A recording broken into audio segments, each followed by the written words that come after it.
Guys, it's been a while since I uploaded. Sorry, I had to go yell at a cricket. So it's been a while since I've posted anything about this truck. It's been pretty much just sitting since it blew up back there a couple months ago.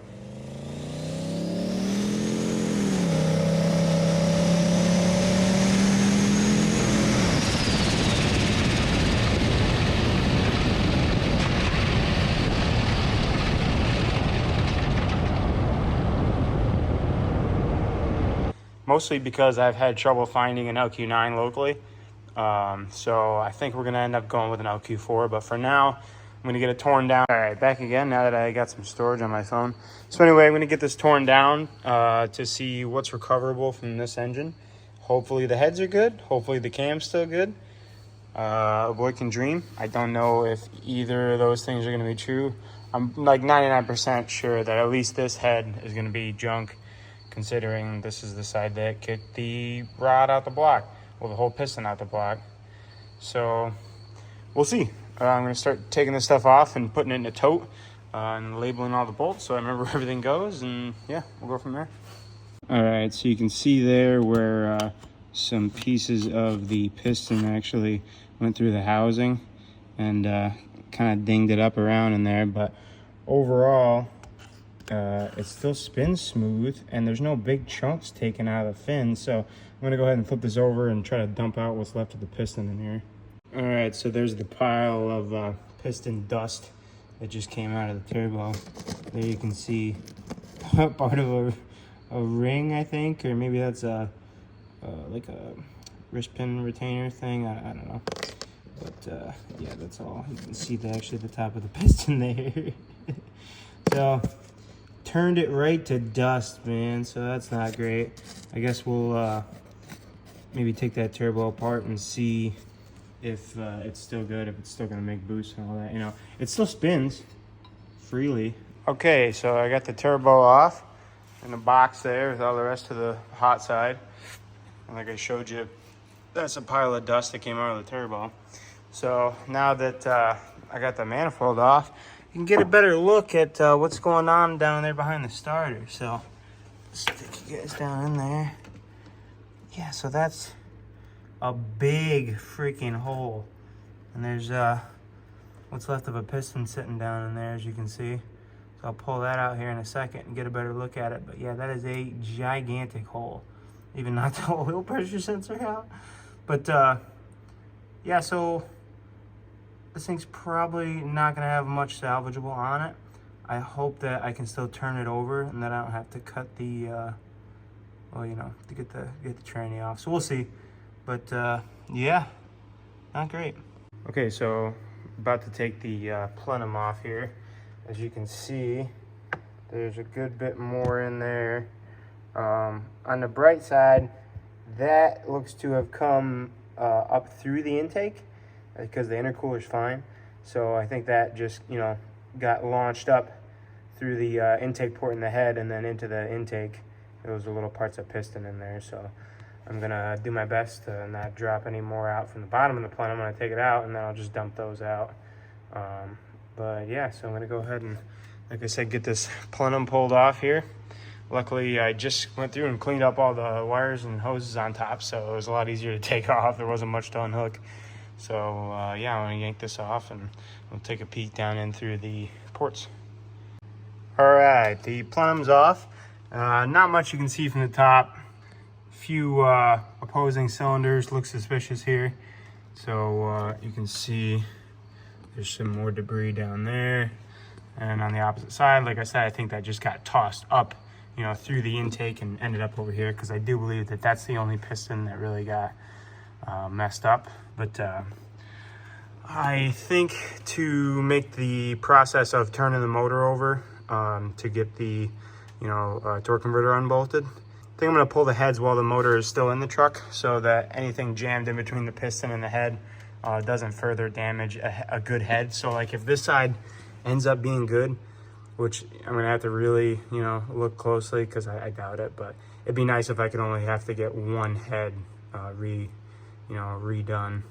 you know, with a valve job and get those springs put on it. So we'll see. Get more tore apart here and keep going. All right, so back here with the white Sierra. I didn't make much further progress on pulling the motor, but I did score something on Marketplace to get us back rolling again. So, let me go open the door here. So anyway, this is it. This is a LQ9. I picked this up from a guy about an hour away from me, so that's cool. Didn't have to go too far. It's actually really good shape. It's only got 130,000 miles according to the guy who pulled it. He said he pulled it out of an Escalade, so you know, I trust him on it being an LQ9 over an LQ4. But I did, while I was there, pull a spark plug and look in just to make sure that it has flat top pistons, and it did. So I saw this S on the head. I don't know if that is a reman junkyard thing or what. It doesn't look like these heads have been off in quite a long time, so I'd be surprised if they were you know, redone, especially with only 130,000 miles. Usually they don't really touch the motor until, you know, the transmission shits the bed. So yeah, this thing is pretty good shape overall. It comes with a pan, which is something we're gonna need because you know, our pan's a little dinged up too, I believe. So it's got everything we need to get the white truck back rolling again. And this time I am gonna gap the rings, so nobody get mad at me.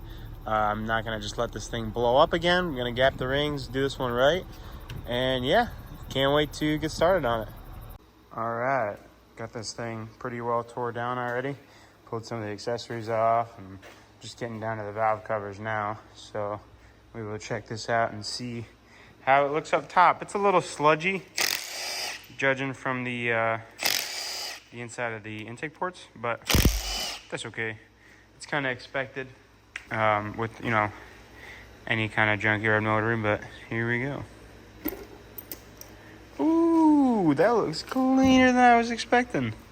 Let's get a light over here. Yeah, it looks like they, you know, actually did an oil change or two. There's still some deposits sitting down in there, but wow, this is actually really clean. I don't know if this guy maybe pulled it apart already and hosed it down. It doesn't look like it because there's some fresh oil in the bottom there. It would appear anyway. So I don't think he, you know, tried to pull a fast one on me or anything. But this is really cool to see. Everything's intact. It had good compression. You know, I just turned it over quick on the stand, and it was definitely making some pressure. So yeah, this is really cool. It's a good looking motor, and it's going to be a good place to start. All right, so got it all torn down here. There's really not a lot of carbon buildup on the pistons. They look pretty good shape. Less buildup than what was on the motor that's in it now, so that's got to be good.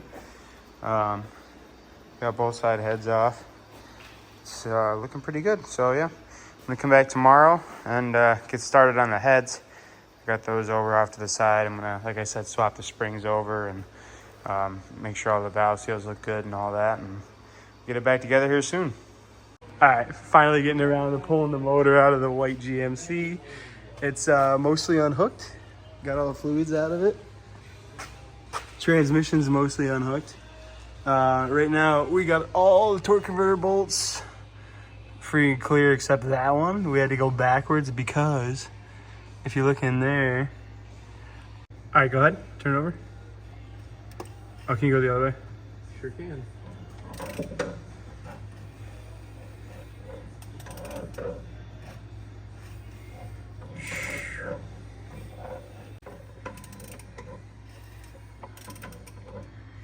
Wow, you see that main cap free floating? That's the one that, all right, hold it right there. That's, I don't think I can go further than that. Yeah, you're good.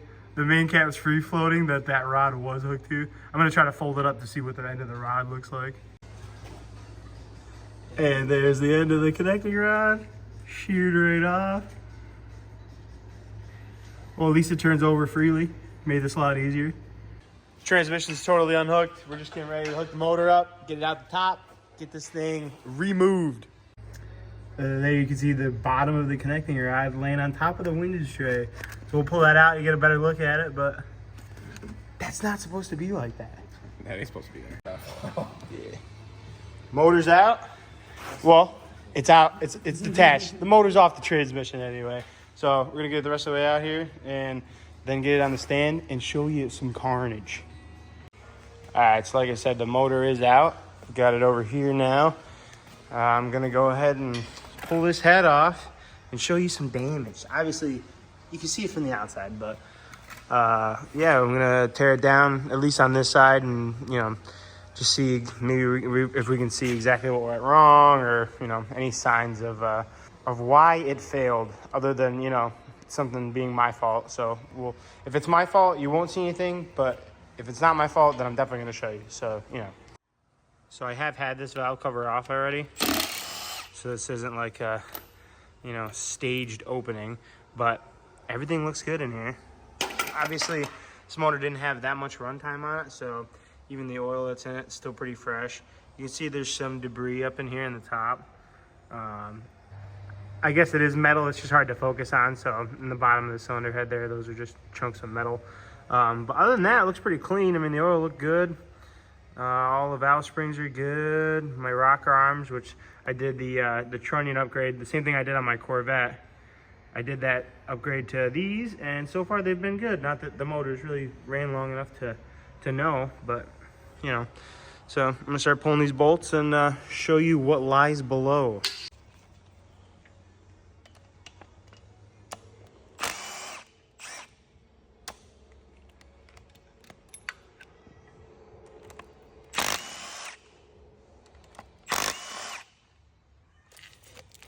That's our shop cat, Baloney. Call her Baloney because that's what she likes. Baloney. Okay, there's all the 10 millimeter 12-point ARP stud bolts, or nuts, you would say. So I'm gonna get the big ones here. Well, obviously I gotta pull the rocker arm trays off, and I gotta go find me the right size Allen head real quick. But buzz this valve train off and pull the head.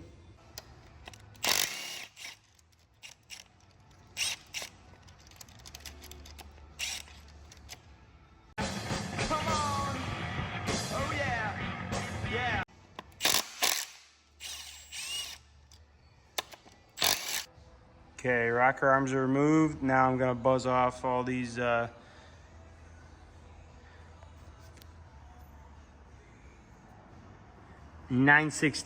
12-point nuts that go on these ARP studs, and then it'll be loose.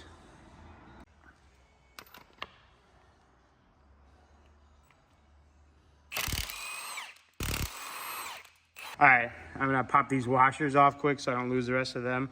Well, just the ones that are along the bottom here, because, you know, the ones are gonna stay inside the head there. So I'm gonna pop those washers off with a magnet. Easiest way to do it instead of fighting with them.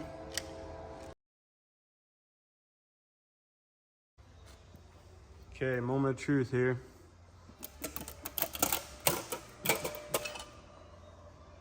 Wow. Wait a minute, what? The piston's still in there? That's a lot of debris. Wow. Look at all that. Just resting neatly on top. And this thing ran for, you know, a couple seconds after it blew up. So this all must have got scattered. I would guess through the intake, because you see a lot of this kind of ground up, rounded off, finer material in the intake. Okay, we're back. I realized that I'm an idiot. And this, basically, I just assumed, looking through here, you can see, like I showed you earlier in the video, that rod bearing cap is just kind of free floating on the crank. I wasn't really paying attention that it doesn't align with either of the two cylinders.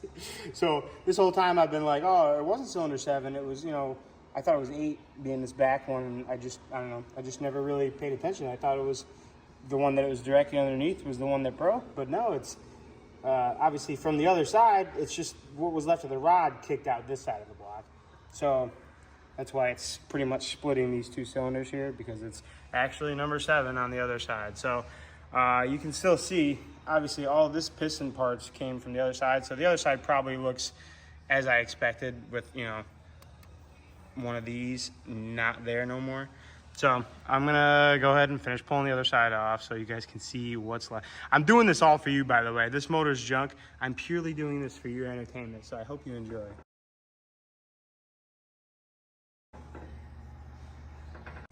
Okay, you get the point. Same thing as the other side. I already pulled everything off except now as I'm filming the push rods.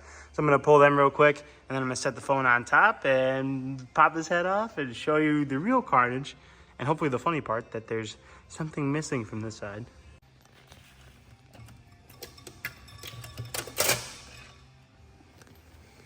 Oh my God, it's 2? We got a 2-for-1 special? No, I didn't know it was 2. That makes sense though, there was a ton of parts. Yeah, there's so much metal. Gosh. I was hoping I could just pull it out. Well, I could reuse that rod. Yeah. There's parts of ring in that one. I mean, the other side looks pretty much the same with a lot of the little debris. I think that came through the intake, but holy. I wonder if that, you know, it's got coolant in there, it looks like, where it busted through the cylinder wall. I wonder if that happened after it broke or if that was like a, you know.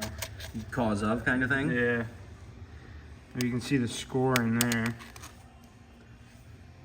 It's hard to focus. Well, I'll pull the other pistons out and we'll check the rings out on those, and that should give more tell as to what exactly was going on. And in case you were wondering what the underside of the cylinder head looked like, this is it. So not too bad overall, but these are the 2 cylinders that were missing their pistons. So, you know, to be expected. The spark plugs are pretty mashed in there, so I'm not going to be reusing this side, but, you know, overall, held up pretty good. All right, done for the day. You saw the damage. I'm going to get started on a parts list, and next video should be the rebuild. So keep an eye out for that, and